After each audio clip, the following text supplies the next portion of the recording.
বলা যায়।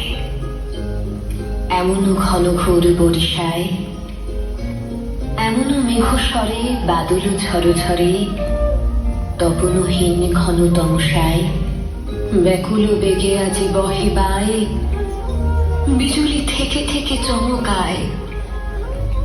যে কথা এ জীবনে রহিয়া গেল মনে, সে কথা আজি যেন বলা যায়। এমন ঘন ঘোর বরিশায়।